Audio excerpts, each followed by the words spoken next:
de votre fidélité. Il est 13 h, l'heure du grand journal. Les titres.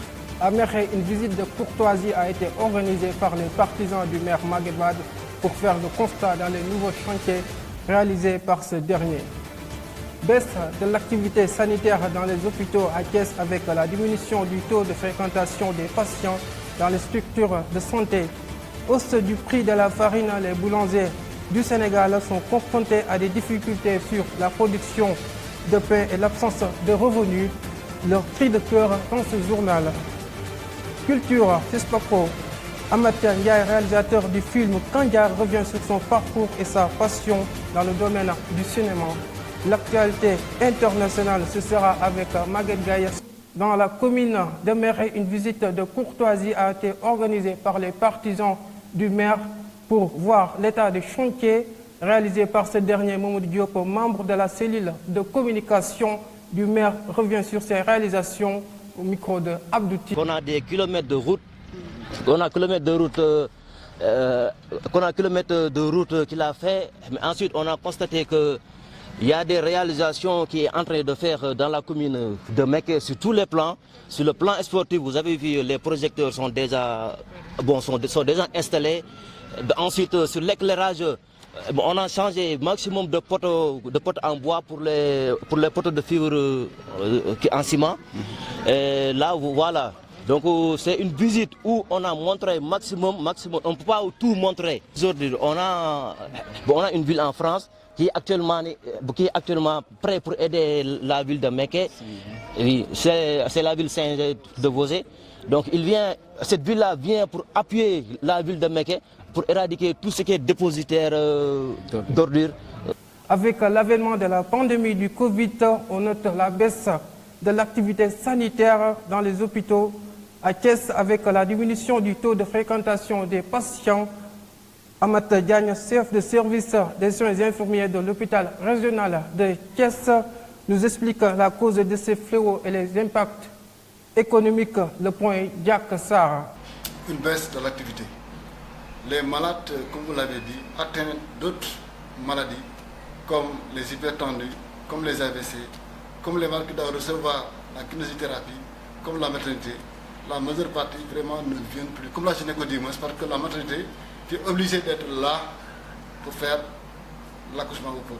Donc aussi par rapport à l'activité, au lieu de passer du simple, on est passé vraiment du double au simple, c'est-à-dire la moitié quoi. C'est-à-dire quand on avait 10, on risque d'avoir 5, 6 au maximum quoi. Donc ça veut dire que vraiment les autres ont changé, ça a vraiment diminué, ça a impacté vraiment la fréquentation de l'hôpital.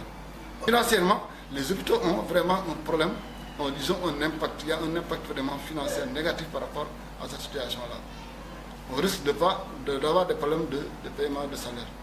Passionné par la culture et le cinéma, Amath Ndiaye revient sur son parcours et la réalisation de son film Gandia, compte rendu Nafissatou Ndiaye. Je suis le réalisateur du film Gandia qui a été sélectionné au 27e édition du FESPACO et qui est en compétition officielle dans la catégorie des films d'animation.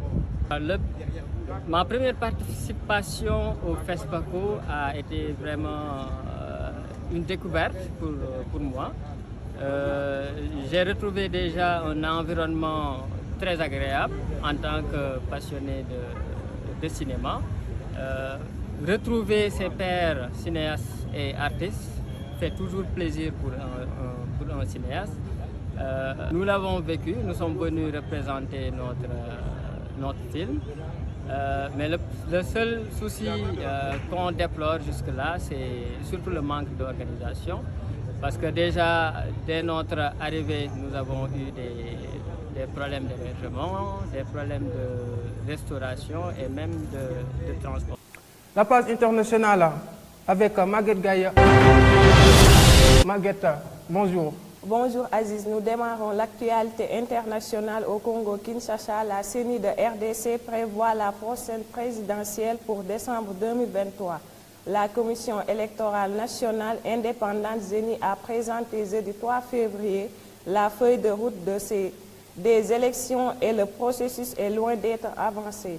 Denis Kadima n'a pas manqué de rappeler que son équipe a repris le dossier avec 28 mois de retard. L'armée australienne admet que ses troupes ont exécuté des civils en Afghanistan. Le plus haut général australien a reconnu jeudi l'existence des forces spéciales australiennes avaient tué illégalement au moins 39 civils et prisonniers afghans entre 2005 et 2016.